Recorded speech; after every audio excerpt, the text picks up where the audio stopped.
هو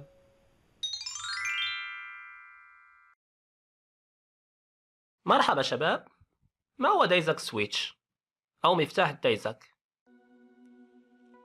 عالم الأقمار الصناعية يملأ الفضاء، منها أقمار الاتصالات والإنترنت وأحوال الطقس والمسح الخرائطي والدفاع الأمني والملاحة وغيرها.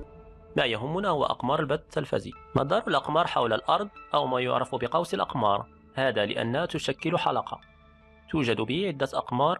لاستقبال إشارة أي قمر يجب توجيه الصحن أو الطبق بدقة إليه. يمكن استقبال عدة أقمار إما عن طريق تحريك الصحن بمحرك في اتجاه كل قمر، ما يسمى بالطبق أو الصحن المتحرك، أو توجيه عدة صحون ثابتة صوب كل قمر ترغب في التقاطه، أو صحن واحد يحمل عدة رؤوس في اتجاه أقمار مختلفة، ما يعرف بمسطرة الأقمار. لكن في حالة الأطباق أو الطبق الثابت كانت هناك مشكلتين. الأولى تتمثل في تنزيل أكثر من كيبل، والثانية أن الريسيفر يملك فقط مدخل واحد، فكان يتوجب التغيير بين كيبلات الأقمار يدويا كلما رغبت في استقبال قمر معين، وهذه كانت طريقة غير عملية.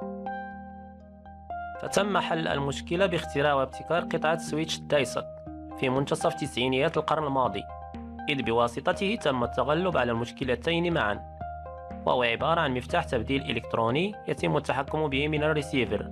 وأيضا لم يعد لزاما إنزال أكثر من كيبل، إذ أصبح التجميع بين الأطباق أو الرؤوس من خلاله، وإنزال فقط كيبل واحد للريسيفر.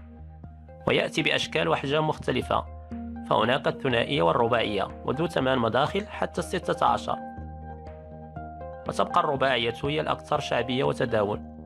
وهناك أيضا المخصصة لهوائيات البث الأرضي والمزدوجة، إذ يمكن الجمع بين هوائي البث الأرضي والفضائي معا في كيبل واحد، أو بين هوائي البث الأرضي وعدة صحون فضائية.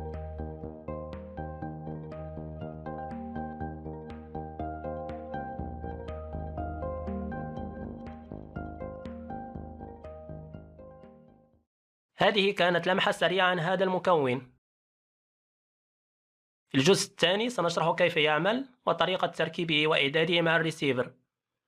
ستجد رابط الفيديو حال توفره هنا فوق أو في مربع الوصف تحت. لا تنسى لايك للفيديو، إعجاب، شارك هذا الفيديو مع أصدقائك عبر منصات التواصل، قد يستفيد غيرك منه. شاهد أيضا هذه الفيديوهات من هنا. إخواني أخواتي، إذا كانت أول مرة تشاهدني أدعوك للانضمام معنا إلى أسرة القناة عبر الاشتراك من خلال هذا الزر هنا.